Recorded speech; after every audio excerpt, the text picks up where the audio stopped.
I went to my friend's place this week. He lives in the suburbs, actually just bought a house. That's why I was visiting him. And I was driving through this suburban neighborhood and I saw these signs everywhere. And they said, drive like your kids live here. And I was like, oh, I got it. Yeah, immediately I understood what they meant. I was like, yeah, if I had a kid, I wouldn't want some maniac driving around them. But then immediately after the initial understanding it like a human should, of course, I went to the next natural step, which was, well, I don't have kids. So I guess this doesn't really apply to me, right? And then I thought of other people. If other people are driving here and they read the sign, they have that same thought as me and they say, oh, I don't have kids. Do they see that as a loophole to speed? And also, then there's the natural next step. What if someone hates their kids? Like, what if they read that sign? They're like, drive like your kids live here. And they're like, all right, where are those little fuckers? I'm going to get them. But I was like, there's so many things wrong with this sign. Drive like your kids live here. Great upon initial review, but there's so many holes in it. If a lawyer saw that, they would have a field day.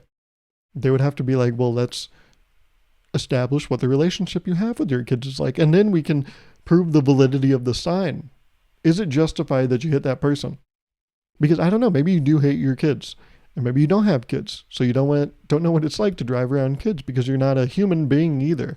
Because kids are like everywhere. So how are you not used to driving with kids in the picture? There's a lot of things going wrong here.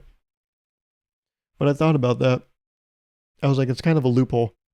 Someone could mentally be like, I don't have to listen to that. I'm going to go 40 in this neighborhood because I don't give a shit. I don't have kids, so it doesn't matter. What, I'm going to hit an imaginary person? I don't believe in imaginary people anymore. I grew out of that, okay? A couple years ago, in fact. I don't have any more imaginary friends. They told me he went to Foster's home for imaginary friends after you grow out of them. So maybe one day I'll visit him. Great show, by the way. It's one of my favorite shows when I was younger. Ooh. Eduardo, Wilt, Coco, Blue, Cheese, Max. They're all great. I love them all. But this week, a big thing happened. Very big. One of the biggest. I reached a 4-year work anniversary. And you're like, how's that possible, guy? You started working like 2 years ago. Great question. That is really awesome. Hey, you know what? You're pretty good at asking questions. What are you doing later? Oh, look, now I'm the one asking questions, huh? Wow, look at us. We are just a bunch of questioning Quintons. Not many Q names, are there? Wow.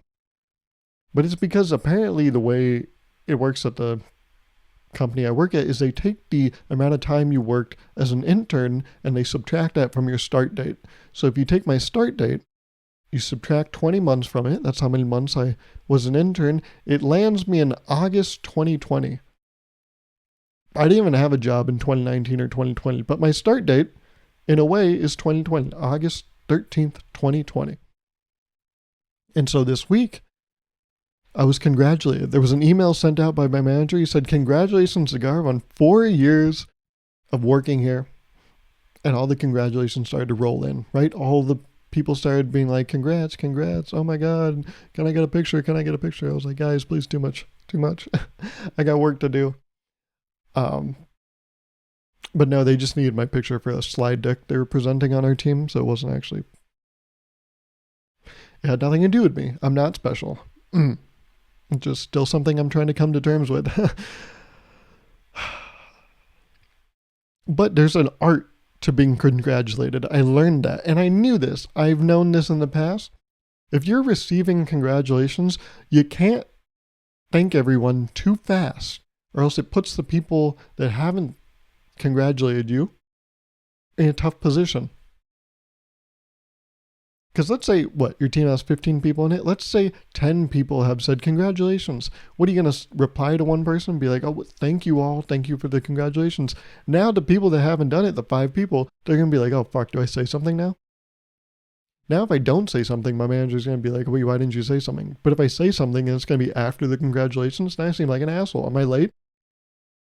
And not only are they put in a bad position, I'm put in a bad position as the thanker. Because now I got to take those people into account. I got to be like, okay, these 5 people that haven't said anything yet, are they even in today? Should I wait for them? Ooh, they've been away for 50 minutes. Maybe that means they're about to come back. Ooh, away for 2 minutes. Maybe they're quickly grabbing something, or maybe that's the start of being away for 50 minutes.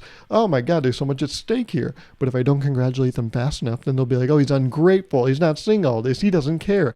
And now I feel like an idiot because I shouldn't have congratulated him if he's going to be so, nonchalant about it. Fuck him. Actually, I know how Outlook works. I'm going to take my email back. If it hasn't reached the sender, I can still take it back. I'm going to try to take it back. But there's a big CC list. I can't take it back. Now I'm not going to look at that guy next time I see him in the office. See, there's a lot to take into account here. When you're being congratulated, you need to know when you can say thank you, because you don't want to put these people in a bad position. Creates too many weird dynamics, right? So I gave it about 30 minutes, and still it didn't get everyone, but then I said, thank you all for the congratulations. Glad to be here. And then a couple more rolled in. I was like, oh man. Oh man, I must have screwed them. They must have gone through emotional inner turmoil just thinking, oh no, do I congratulate this guy now? It's too late. And this is my big problem. I think I've talked about this in the past, and I've talked about this in many different flavors and capacities, but man, I have trouble receiving a gift because I have terrible reactions. Actually, terrible gives them credit as being bad. I basically don't have a reaction. Someone will get me the most thoughtful gift and be like, I worked on this for hours. I spent my whole last week working on this. Here you go. It's this, painting of something, that you really care about. And I'll see it and I'll be like, oh, nice. Yeah, I really like it. This is cool. Thank you so much. And they're like, that's fucking it? I'm like, oh my God, sorry. And then I feel bad. And then you feel bad. It's just a lose-lose when you get me a gift. You have to know that I do, if you get me a gift that's awesome, I do truly appreciate and love it, and you as well as the giver. But I'm just not a good receiver. I can dish it out. I can't take it. That's what people say. I think that means something else, though. And I think this is the same vein. Getting congratulations, it's not a tangible gift, but it is still a gift. And oh boy, I don't know what to do with it. And I know some smart ass is going to come in here and be like, just fucking say thank you and move on. Yeah, I'm fleshing it out for the sake of this podcast. I don't need to do this podcast. I don't have things to talk about. I thought about it the other day. Actually, I think about it quite often. I'm okay being silent. I don't need a platform. The thing is, these thoughts, I like it. It actually makes me a better conversationalist. Ever since I've been doing this podcast, I feel like I've become a better talker in my real life. But it's not like these things I'm saying on here I need to get off my chest. I feel like sometimes people do a podcast because they're like, oh, this is therapy. Thank God I have an outlet for this. I don't need an outlet for this stuff. These are just thoughts I have, and I enjoy talking about them. For example, I was going on a walk the other day, and I saw a hawk flying above. And it was, I was walking near this big open field, and I was like, oh, he's probably looking for little, mice and stuff like that. And I was like, am I in any danger? I'm walking here, and I'm like, yeah, he's not going to do some weird shit to me. But I thought about it, I'm like, why not? Why is it that hawks don't go for humans? Hawks are pretty big. I don't know how big they are, but I was looking at that thing, and I was like, that is a large animal. It's got a lot of speed. It's got a lot of strength. I think it could kill me if it wanted to. And I wonder, why are hawks so shy? I think they should take bigger swings. I think they could go after us if they wanted to. Because I looked at that thing, I was like, oh, it could strike me in the head. The diving velocity and its talons and its beak, it could fuck my shit up in an instance. And it just doesn't. And I wondered, do they consider that? Why do we have an unspoken agreement that hawks won't fuck us up? Did we work that out early on? I don't know. I wasn't there. I wasn't in the room. So I'm not sure. But hawks are cool with humans. They're like, you'll do your thing and I'm going to do my thing. And I've heard that that's what a lot of animals are like, right? When you see a bear in the wild, people always say, the bear is as scared of you as you are to it. I'm like, well, does it know that I just shit my pants? A bear doesn't have pants. So I can see if it shit itself. No bear has ever shit itself when it sees a person. We would be able to tell. We'd be like, yeah, I saw a bear, and then it fucking crapped everywhere. And then it walked away. It never does that. No one ever gives that account. Maybe they're leaving it out for the bear's sake. But I'm pretty sure I'm more scared if I see a bear. But the general understanding is that animals are kind of like, yeah, you do it. You do your thing, and I'm going to do my thing. And we'll just kind of like be in our respective areas. Don't fucking come over here. And if you even fucking look at my kid, I will murder you. You better drive your eyes like my kids live here. Because if you catch my kids with your goddamn gaze, I'm gonna fuck you up, bitch. So, that's something you gotta take into account, right? That there is an unspoken agreement with humans and animals that we're just gonna do our own thing. But I just think if animals one day decided, let's go after them, I think they would be successful in that venture. I read this thing, I think this is true, I don't know, that there's as many kangaroos as people in Australia, which means every person in Australia, if there was a kangaroo coup, would have to take on one kangaroo. That's how it evens out. I took fractions when I was younger. Same number over the same number equals 1. Every one would need to take a kangaroo. It's a 1 for 1. And I don't think I could take on a kangaroo. Maybe Australians are stronger. I know they are. Maybe things are different down under. But I don't think, if tasked with it, that one Australian person, the average Australian, could defeat a kangaroo in hand-to-hand combat. So, if kangaroos one day wanted to just take over, they could. And I wonder, what is that thing? Are we just kind of at peace with each other? Maybe this is my animal brain as being a human, being like, yeah, we gotta dominate everything. Maybe we should follow a hawk, a kangaroo example, and just live in zen, live in peace. Animals are the original hippies. Is a hippie, is that a bad word? Apologies if that's bad, but I think it's good, right? We still have that one as people. We can say hippies. I think it's like a term of endearment, right? Because like everyone loves a hippie. Nope, that doesn't make it good to say though. Oh no, everyone loves them. That's why we can call them that. Ooh. Yeah, that's not a good argument. But animals are the ultimate Zen masters because they kind of already decided that they can fuck our shit up and they've just chosen not to. Only someone that's that powerful, that exhibits grace, has achieved Zen. So maybe that's not a flaw on their part. Maybe the fact that a hawk isn't going to fucking nosedive and murder me, maybe it's not a flaw. Maybe it's just a nice thing in life. I certainly prefer it that way. But as you can see, what I just explained to you, that's not something I need to get off my chest. That's just, that's something I wrote down the other day because I was on a walk and I was like, oh, I can talk about this later. This is something I would talk to my friends about. We would get dinner and I would say, hey, do you think you could take a hawk? They're like, what? Like Tony Hawk? I'm like, oh, don't be silly. The animal, you dummy. They're like, what do you mean take a hawk? I'm like, do you think you could take one if it fucking dove at you? And then we would hash that out and I would make all my points that I just made. And it would be fun. So that's the thing. These aren't pressing matters that we discuss on this podcast, but I bring a certain level of urgency to them. Other great conversation you can have with friends is one I had this week because I was driving with a couple of friends in a car and I saw this other car. Oh my God, there's other cars when you're out there driving. Can you imagine? I saw this other car drive by and it was wrapped with like a random brand, like a real estate brand or some life wellness brand or some gym, you know what I'm talking about. Cars get wrapped with a bunch of advertising. And I think I've heard this in the past, is that the people that drive those cars don't always have to be affiliated with the thing. Like they don't have to work for the vitamins that they're promoting. Well, they're working with them because they've wrapped the car, but it's not like they're the inventor of the vitamin. It's not like they work at the vitamin shop. They might just be in an agreement that, Hey, the vitamin shop approached them and they said, can we use your car as like a mobile billboard and we'll pay you some money? That's a thing. You can like rent out your car's shell body to be like a billboard on wheels. And so I saw one of these cars drive by and I asked the car, I was like, would you guys ever do that?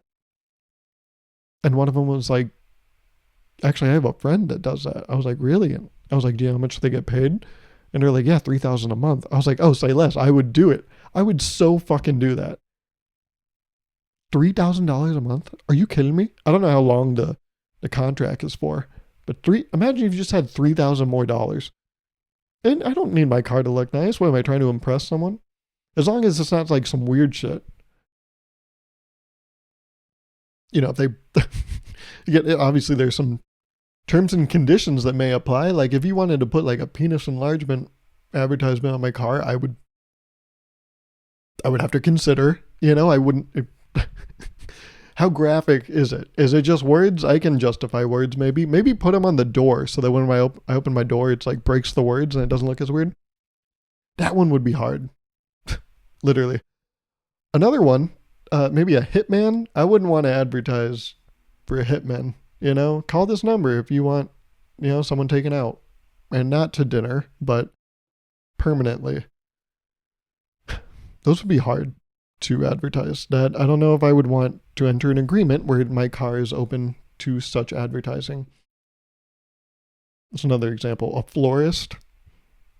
Nothing bad about florists. I just hate them, which is a lie. I just said that for, funny effect. You want to know a comedy 101? Just take a obtuse stance on something and argue it until you got no more arguments in you. And then if it doesn't work out, just say, whatever. I concede. I surrender. Yeah, you're right. But if you do prove your point, now hold that over them for the rest of life. And be like, see, I told you those bitch-ass florists were deserving of hate that we give them. I don't know who's hating florists. If you do, that's kind of mad. Maybe bees. I feel like bees. All right. Would bees hate or love florists? Because the florists are taking flowers away, right? So bees are like, hey, yo, what the fuck? But also they're putting all the flowers in the same place. So now bees are probably like, oh, that's the hot spot for flowers. Thank you. Actually, my lady, thank you for gathering these all in one place. It was getting hard out there, actually trying to track them down. It's like if someone has an appetite for plastic bottles, they wouldn't have to go around to trash cans and find plastic bottles. They would just go to the recycling center and then satiate their appetite there. I don't know who's eating plastic bottles. I don't think that's a real person that exists. But then again, nothing I say on this podcast is real, right? But you know what is real? Cookie jars. I was thinking about it this week, and cookie jars are cool in concept, but they're terrible in practice. I think there's nothing cooler than a cartoon character reaching inside of a cookie jar. Like even Pooh, Winnie, Winnie the Pooh. What the fuck is a Pooh, by the way? He's a Pooh bear, so is it a type of bear? I don't know. All I know is that homie's the shit, so it does make sense why he's Winnie the Pooh. You're listening to this, okay? Don't look at me like that. We're both part of this problem. You enable me and I do the thing. You're an accessory to this crime that I commit once a week on Mondays. But Winnie the Pooh, he doesn't have a cookie jar, but he has a honey jar. And something about him holding a jar and putting his hand in the jar, or maybe he has that little ladle that, the Honey Nut Cheerio bee uses. Maybe he uses that, but I'm just going to say he does put his hand in, right? Because then he takes it out and he's got a sticky paws. Hey, yo.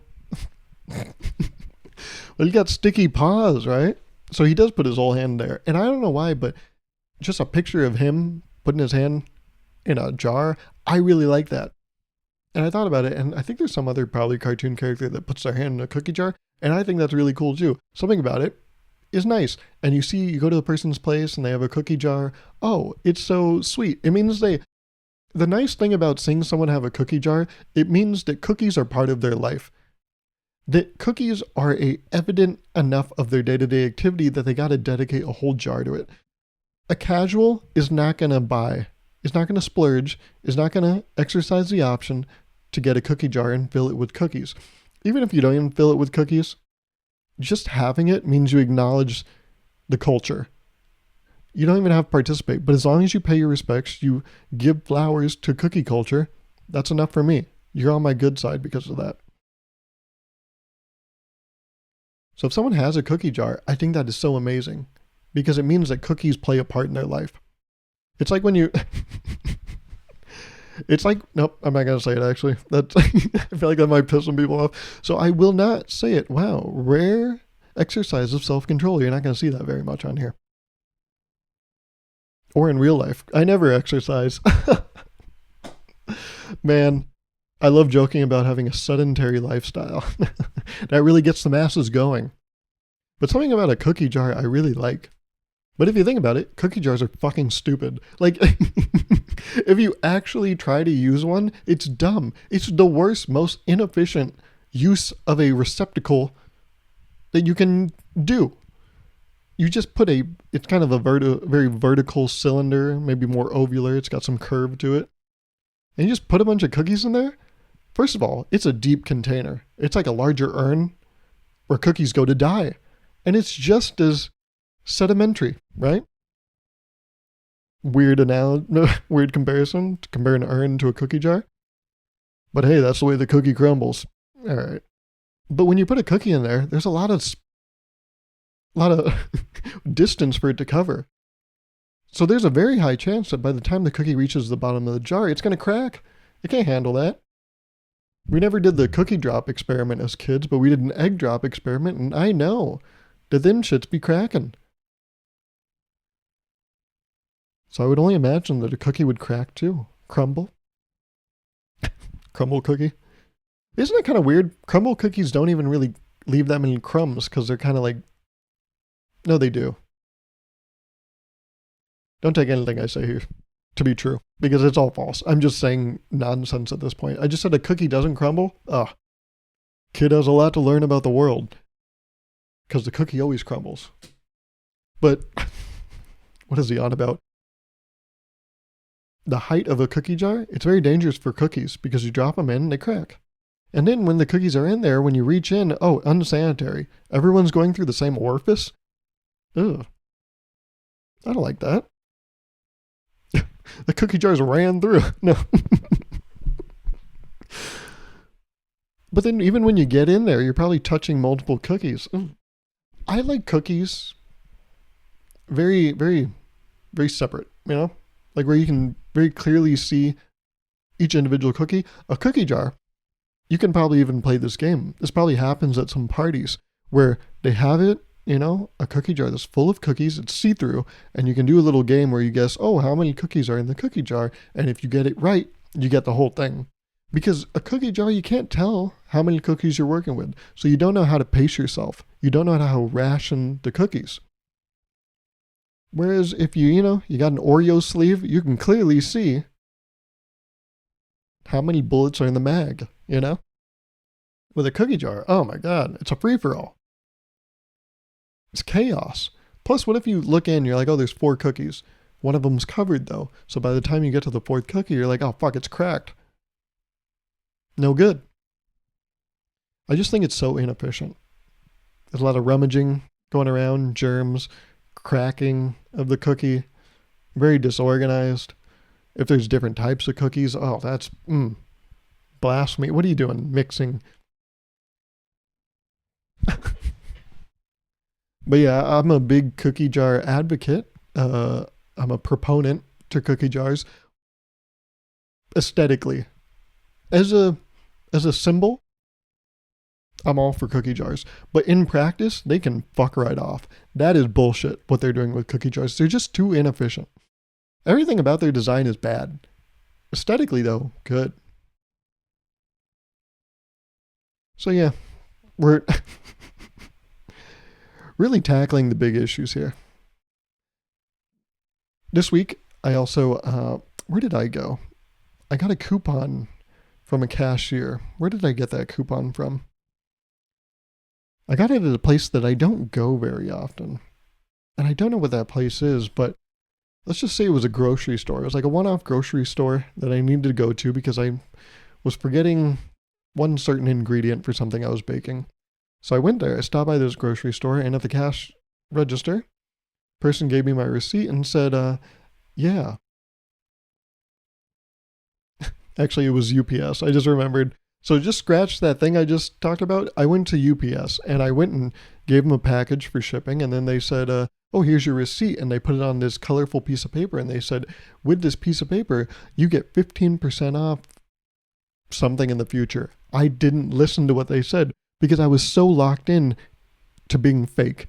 I did it again. I think I've talked about this before, but being fake to people that are working like a service job, you do this thing. We engage. It's a nice thing to do, to be fake, because she handed me this piece of paper and was like, oh, you get 15% off. And then I zoned out and I just was like, Gauruv, do what you're supposed to do. And what you're supposed to do is go, oh yeah, start reading it, fake reading it, and being like, oh yeah, this says the thing you're telling me. And then you look at the other side of it to be like, oh, is there a backside? Because I'm really invested. I would like to know if there's two sides of this thing. And then you say, oh, very cool. Yes, I'll have to give this a look next time I'm here. I'm not going to use it. I'm never going to use it. But I realize I do this, I think. Like even at the grocery store, we'll go back to that example. Someone will be like, oh, here's on your receipt at the bottom, there's a little coupon for like $2 off soap. And I'll be like, wow, oh my goodness. I will have to take advantage of that next time I'm here, huh? But I never intend to use it. I think I'd throw the receipt out on my way out. Even before the sliding doors close behind me, that shit's in the trash. And I was like, why do I do this? But I think it's what you're supposed to do. I think this is one of those rare times you feel guilty afterwards, but you actually did the right thing. Because no one wants to know what you actually feel about the coupon they're giving you. It's the same thing with, the reason I call this podcast I'm Doing Well is because when people ask you, oh, how's it going? You're just supposed to be, if they say, how are you doing? You're supposed to just say, well, doing good. But good is bad grammar, so that's why I call this podcast I'm Doing Well. So you're supposed to say, I'm doing well.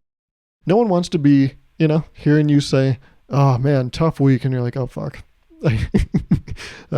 Forget I asked. I don't want this now. And the same way you're supposed to do that is the same way you're supposed to be fake to people that work these jobs that, obviously they don't want to fucking do, but they have the job because they're like, they need a job.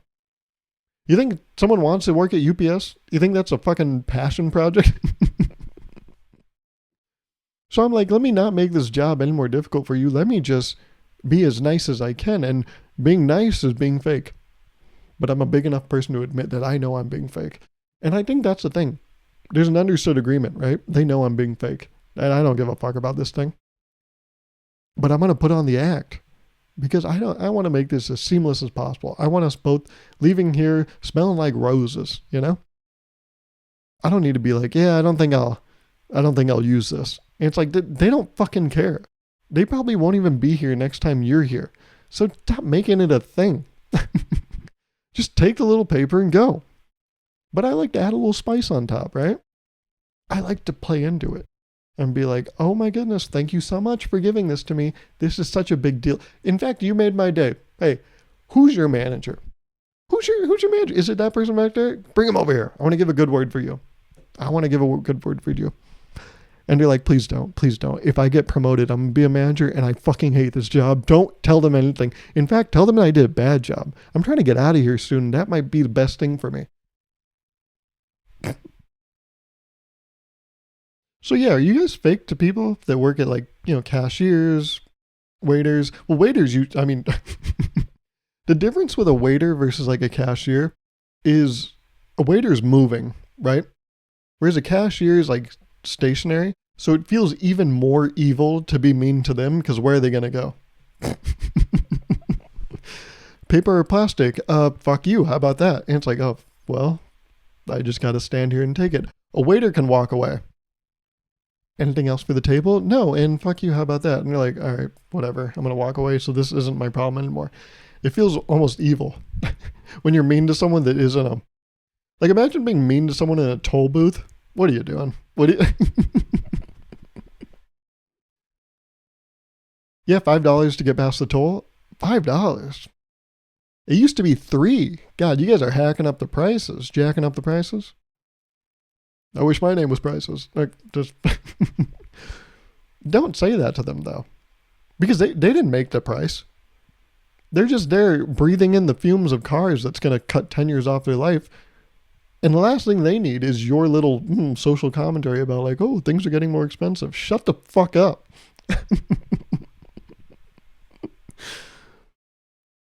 So that's why I try to offset it by being like $5. I would love to get $5. I actually just... Look at that.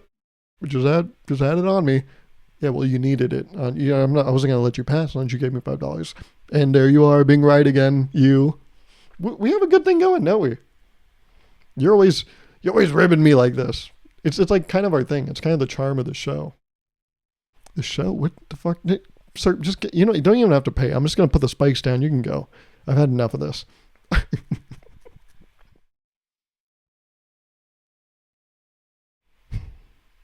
I thought about this the other day. It's not, again, like I said, we're not solving the world's issues with this podcast, but I have thoughts. I write them down, and then here they are. And a thought I had the other day is that you could set an alarm by just setting a really long timer. Like, that's a thing you can do. Because I went to sleep the other day, and I, set my alarm. I opened the alarm app, and it was open to this... the timer section instead of the alarm section. And I was like, I could do the math, right? And be like, I'm going to wake up in 8 hours and 15 minutes, ideally. So I could just set an 8 hour, 15-minute alarm.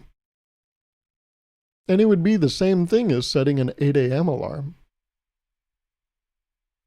But that's stupid. Why would you? That's wrong. That feels disgusting. So I would never do it. But I can if I wanted to, but I would never. So I was thinking about that this week too. And I wonder, do people used to do that? Because things were very simple before they were less simple, right? More advanced. So when they first invented the alarm, was it a timer? They were like, let's just set a point in the future. Or like, I don't know what I'm saying. The weird thing about a timer is it's time running out. So it makes sleep, I would think mentally, it would make sleep feel like less because you're like, oh, time is running out.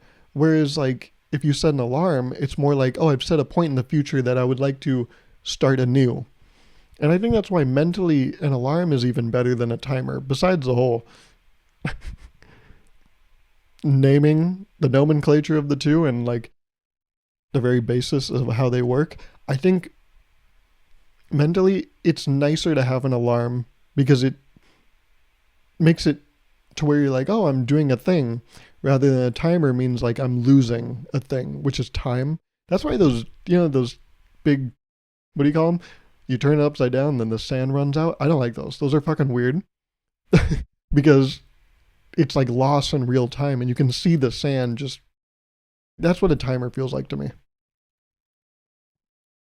You can see just every millisecond, you can see click by.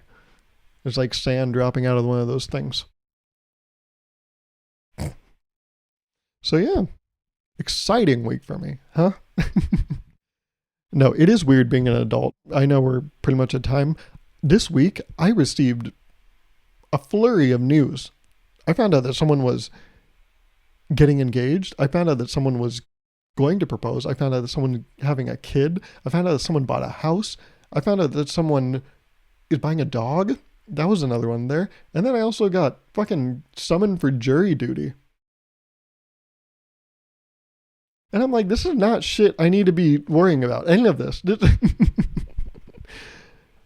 I used to have like very normal things taking up space in my head.